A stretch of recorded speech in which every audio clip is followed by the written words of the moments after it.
If you are over 65, comfort is not the best guide for sleep position anymore. Here's what most people get wrong. They assume that if a mattress feels soft and a side feels familiar, it must be harmless. But one ordinary sleeping habit can quietly worsen acid reflux, irritate your airway, increase nighttime coughing, and leave you waking up tired, foggy, and short of breath. Remember this number, 90 seconds. In one study, that was the median time acid stayed in the esophagus when people slept on the right side. On the left side, it was just 35 seconds, 90 seconds, 35 seconds. That difference matters because your throat and lungs do not care whether the damage happens while you are asleep. And if you think, well, I'm asleep, so my body will handle it, stay with me. Because after 65, the body becomes less forgiving of the small things you repeat every single night. This is not just about snoring. It is not just about waking up with a dry mouth or a sour taste. This is about how long you stay independent. When nighttime reflux reaches the throat, when the airway narrows, when tiny amounts of stomach contents slip the wrong way toward the lungs, the result is not always dramatic. Most of the time, it is slow, a little more coughing, a little more wheezing, a little more fatigue, a little more inflammation. Then over months and years, that little more becomes the reason you stop walking as far, stop sleeping deeply, stop thinking clearly, and stop trusting your own energy. And once sleep starts breaking down, everything else gets heavier. Balance worsens, blood pressure becomes harder to control, mood changes, memory feels less sharp, you do not bounce back the way you did at 40. So yes, we are talking about a side of the bed, but really, we are talking about your lungs, your brain, your heart, your strength, and your ability to move through the day in your own body. My name is Dr. David Reynolds. I'm a lung specialist, and for more than 15 years, I've worked with older adults dealing with chronic cough, shortness of breath, sleep-disordered breathing, reflux-related airway irritation, and the quiet nighttime habits that make all of those worse. I've treated thousands of patients. I've worked with sleep studies, hospital airway teams, pulmonary rehab programs, and respiratory research. And I can tell you something plainly. Some of the most important damage I see does not happen in the clinic. It happens in the dark, in bed, night after night, with habits people were told were no big deal. I'm not here to sell you a supplement or scare you into a course. I'm here to give you the truth in a way you can use tonight. And stay with me until the end, because one item on my list surprises almost everyone I say it to. It is not a medication. It is not a fancy mattress. It is a simple change in where your body points after dinner, and for some people, it makes more difference than the pill they keep on the nightstand. Before we go further, tell me your age in the comments, or if you prefer, tell me how many times you wake up at night. 1, 3, 5. I read every comment, and those numbers tell me exactly what this community is dealing with in real life. Now let me give you a simple map, because if you understand the mechanisms, the rest of this will make sense. Mechanism number 1 is gravity. Think of your stomach and esophagus like a bottle lying on its side with a cap that no longer seals perfectly. When body position changes, the pressure and the angle change too. That can either keep stomach contents where they belong or make it easier for acid to wash upward. Mechanism number 2 is airway collapse. Think of your airway like a soft garden hose. When you lie in certain positions, the tissue around that hose can sag inward, especially as muscle tone drops during sleep. That means less airflow, more snoring, more oxygen drops, and more strain on the body. Mechanism number 3 is microaspiration. That is the medical term. In plain language, it means tiny amounts of material going down the wrong pipe, not a dramatic choking event. Tiny repeated misfires. Think of it like smoke slowly darkening a white ceiling. One puff does not seem like much, but night after night, it leaves a mark. Keep those 3 ideas in mind: gravity, airway collapse, and microaspiration. We are going to come back to them again and again. Number 1. The late dinner. Here is the first item, and I start here because side position cannot save you from a bad setup. If you eat late and lie down soon after, you are asking gravity to fight a battle it often loses. Here's what it does inside you. Your stomach is fuller, pressure is higher, and the valve between the stomach and esophagus has to hold back more force. Think of that valve like an old screen door spring. It still works, but it does not snap shut the way it used to. Lie down too soon, and now that door is dealing with pressure from the wrong angle. One study found that people who went to bed less than 3 hours after dinner had far higher odds of reflux than those who waited 4 hours or more. That is not a small difference. So what should you do instead? Finish dinner at least 3 hours before bed. 4 is even better if reflux is one of your problems. If you are hungry later, keep it light and low fat. Do not make 10 at night your second dinner. I remember a woman I'll call Martha, 72, from Tulsa. She told me, "Doctor, I eat healthy." And she did. But her evening routine was a bowl of oatmeal, some fruit, yogurt, and peppermint tea at 9:30, then bed at 10. On paper, that sounded harmless. In real life, it was too much too late. She woke with a vinegar taste in her throat and coughed around 2 in the morning. Once we moved dinner earlier and cut out the bedtime snack, her nighttime cough dropped sharply within 2 weeks. Synergy tip. This works best when you combine earlier meal timing with the left side strategy I'll show you later. Timing plus position beats either one alone. Number 2. The flat bed. A lot of people say, "I can't stand being propped up." I understand that. But in people with nighttime reflux, a flat bed can make acid travel easier and stay longer where it should not. Here's what it does inside you. When you lie flat, the distance between stomach contents and throat becomes less protective. Think of your esophagus like a hallway without much uphill. Acid does not have to climb very far. Even a small incline changes that slope. Studies have shown that head-of-bed elevation can improve nighttime reflux symptoms in a meaningful way. And the consequence of ignoring this is not just heartburn. It can be fragmented sleep, throat clearing, hoarseness in the morning, and a chronic cough that gets blamed on allergies for years. So what should you do instead? Raise the head of the bed itself, not just your head on a stack of pillows. About 6 to 8 inches is a reasonable place to start. Bed risers, a wedge under the torso, or an adjustable bed can work. The goal is a gentle incline from chest to head, not a neck bent forward like a folded lawn chair. A man I'll call Leon, 68, from Phoenix, had severe morning throat clearing. He always kept water on the nightstand and assumed dryness was the problem. But he slept flat, often after a late dinner, and woke tasting bitterness before his feet even touched the floor. We raised the bed, not just the pillow. 3 weeks later, his wife told me the first thing she noticed was silence. That early morning hacking cough was gone. Number 3. The back sleeping trap. Now this is not a side, and I know that, but many people hear, "Don't sleep on your right side," then roll onto their back and accidentally make a different problem worse. Here's what it does inside you. When you sleep on your back, the tongue and soft tissues of the throat can fall backward. Think of your airway like a soft straw in a milkshake. If you press on it from behind, the opening narrows. That means more snoring, more airway collapse, and more interrupted sleep. For older adults, those interruptions can come with drops in oxygen that the heart and brain feel, even if you do not remember them. Research on positional therapy has shown that keeping people off their backs can reduce apnea events significantly in people with positional sleep apnea. That is a big physiological shift. If you ignore this, you may think you are getting 7 or 8 hours of sleep while your body is actually fighting for airflow again and again. So what should you do instead? If you snore, gasp, wake unrefreshed, or have been told you stop breathing at night, do not casually default to your back. Use a body pillow behind you, a positional device, or a pillow wall that makes back sleeping less likely. And if symptoms are strong, ask for a sleep evaluation.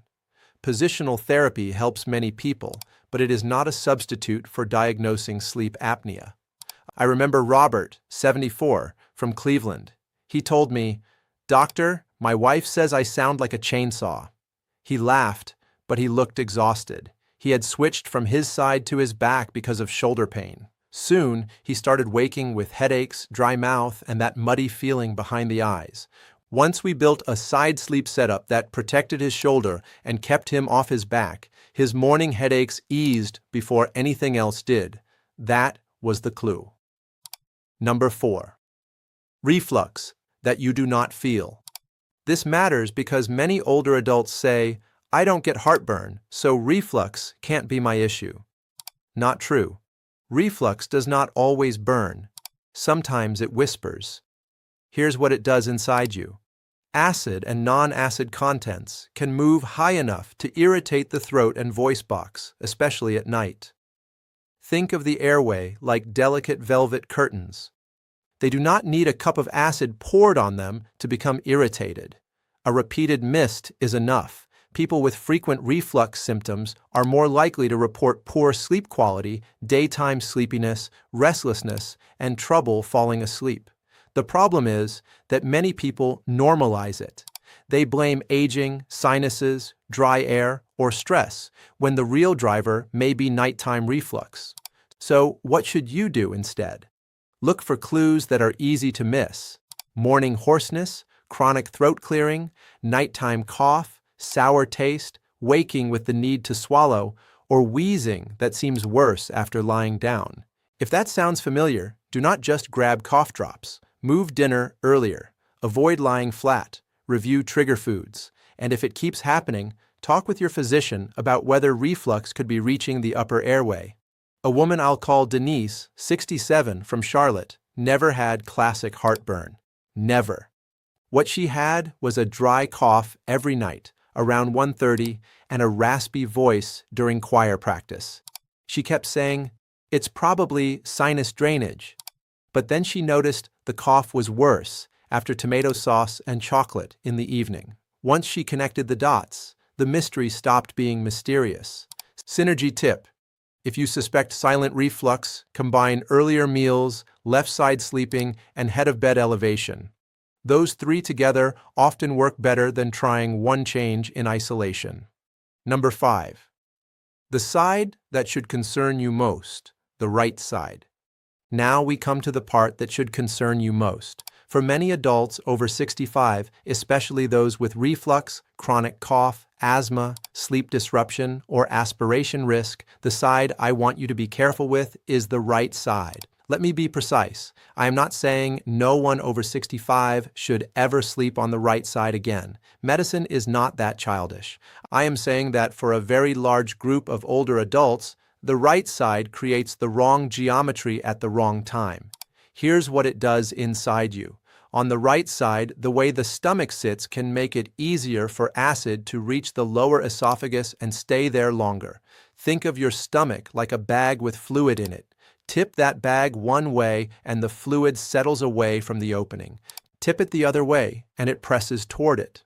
In research that monitored reflux and sleep position at the same time, acid exposure and acid clearance were worst on the right side and best on the left. That means your esophagus may sit in acid longer on the right, and if that irritation reaches the throat, it can spill over into coughing, wheezing, and airway inflammation. So what should you do instead? If you have nighttime reflux, coughing, sour taste, throat clearing, or suspected aspiration, start the night on your left side, especially during the first few hours after sleep begins.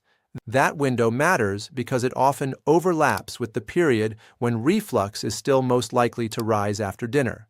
A patient I'll call Harold, 71, from Tampa, told me he always rolled to his right side because that's where I drift off fastest, but he also woke at 3 with a deep, chesty cough and a taste he described as acid and metal. He was not smoking, he was not overeating. He was simply lining up his stomach and airway in the worst direction for his physiology. Once he switched to the left side and raised the bed slightly, his nighttime cough dropped enough that his wife noticed before he did. And stay with me, because I'm going to tell you how to make left side sleeping realistic, even if your hip or shoulder complains. Number 6. The unsupported left side. This is where people fail even when they understand the science. They hear, sleep on your left, force themselves into that position for 20 minutes. Their shoulder aches, their lower back twists, and they give up. Here's what happens when it is done badly. Instead of creating a stable, open posture, you slump. The rib cage compresses, the neck bends, the shoulder jams upward. Think of your torso like a stack of books. If the bottom book tilts, the whole stack strains to stay upright. Studies of positional therapy show something important. The body often needs help staying in the better position long enough for the benefit to show up. Good intentions are not enough. Setup matters.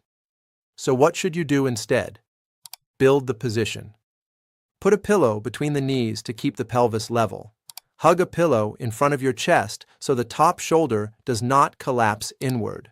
Put a small pillow or rolled towel behind your back to reduce the urge to roll to the right. Keep the neck neutral, not bent sharply sideways. If shoulder pain is a problem, choose a pillow thick enough to fill the gap between your head and the mattress rather than crushing the shoulder under you. I remember Gloria, 76, from Denver. She tried left side sleeping and hated it. "Doctor, it makes me feel folded," she told me. And that word was exactly right. When I asked her to show me how she slept, the problem was obvious. One flat pillow, knees stacked hard together, shoulder tucked awkwardly underneath her. We rebuilt the setup with 3 support points. A week later, she said, "It finally feels like I'm resting instead of holding myself together." Synergy tip. This is where a wedge and side support work beautifully together. Incline plus supported left side posture is often the sweet spot. Number 7. The after-meal slump and aspiration risk. This one matters even if you do everything else right. You eat, you get sleepy, you recline in the chair, maybe you doze off with the television on, maybe you tell yourself you are not really sleeping yet, but your airway and stomach do not care what you call it. Here's what it does inside you. Reclining too soon after a meal increases the chance that stomach contents move upward. If swallowing is slower, cough is weaker, or reflux is already present, some of that material can reach the airway. Think of the lungs like a clean white shirt. Even small stains show up over time. Aspiration-related lung problems are especially serious in older adults. If swallowing is impaired, if coughing is weak, or if someone is repeatedly reclining after meals, the risk rises. So what should you do instead? After dinner, stay upright for at least 2 hours if you are high risk, and at minimum, avoid lying down during the first hour. If you are bedbound or caring for someone who is, head elevation after meals matters even more. And if pills stick, liquids make you cough, or pneumonia keeps coming back, that is not just aging. It needs evaluation. I remember Samuel, 80, from St. Louis. His daughter described the pattern before he did. Soup at 7, recliner by 7:30, light snoring by 8. Then a wet, deep cough around 9:15. Once they stopped the immediate recliner doze and kept him upright after meals, the nighttime chest congestion eased steadily. So far, we've covered meal timing, bed angle, back sleeping, silent reflux, the right side, support for the left side, and aspiration risk. If this is helping you, subscribe to the channel and share it with one person you love, a brother, a spouse, a parent, a friend. Most appointments simply do not have time to explain the why behind these patterns, and older adults deserve better than rushed advice. Let's bring it all together. If you eat late, you raise pressure in the stomach and make reflux more likely. If you sleep flat, you remove one of gravity's best protections. If you roll onto your back, the airway can narrow like a soft hose pressed from behind. If you assume no heartburn means no reflux, you can miss the silent version that irritates the throat and lungs. If you spend the night on the right side, acid may sit longer where it does damage. If you try the left side without proper support, you may abandon the right idea for the wrong reason. And if you recline too soon after eating, especially with weaker swallowing or chronic cough, you raise the risk that small amounts go the wrong way. 3 mechanisms. Remember them: gravity, airway collapse, Microaspiration. Every item on this list touches one of those. Most touch all three. Here is what to do tonight and this week. 1. Finish dinner at least 3 hours before bed. 2. If reflux, cough, or sour taste is part of your story, start sleep on your left side. 3. Raise the head of your bed about 6 to 8 inches or use a proper wedge that lifts the torso. 4. Do not replace the right side with back sleeping if snoring or sleep apnea is an issue. 5. Build a supported left side setup with a pillow between the knees, one to hug and one behind the back if needed. 6. Stay upright after meals, especially dinner. Do not drift into a reclined doze right away. 7. If you have repeated nighttime cough, morning hoarseness, choking episodes, frequent waking, or daytime sleepiness, ask your own physician whether reflux, aspiration, or sleep apnea could be driving it. I want to end here because this matters in a deeper way. When I talk to older patients, they rarely say, "Doctor, my dream is to have perfect sleep architecture." That is not what people want. What they want is life. They want to carry their own groceries without stopping halfway to catch their breath. They want to climb the porch steps without feeling tightness in the chest. They want to sleep through the night and wake up clear enough to remember a grandchild's story, not just their name. They want to laugh at dinner without coughing through the punchline. They want to travel, garden, drive, read, pray, dance in the kitchen, sit at the table with family, and remain themselves. And sometimes protecting that life does not begin with a dramatic treatment. Sometimes it begins with a quieter decision, a different dinner time, a slight incline, a pillow behind the back, a turn from the right side to the left. Small things, repeated consistently. That is how physiology changes. So, if you needed someone to tell you plainly, here it is. If you are over 65 and you deal with reflux, cough, snoring, or nighttime breathing trouble, do not casually sleep on your right side and assume it means nothing. It may mean quite a lot. So, what should you do instead? Respect the mechanics. Work with gravity, not against it. Protect the airway. Reduce the chance of microaspiration. Give your body a better position to do the repair work of sleep. And please hear me when I say this. It is never too late.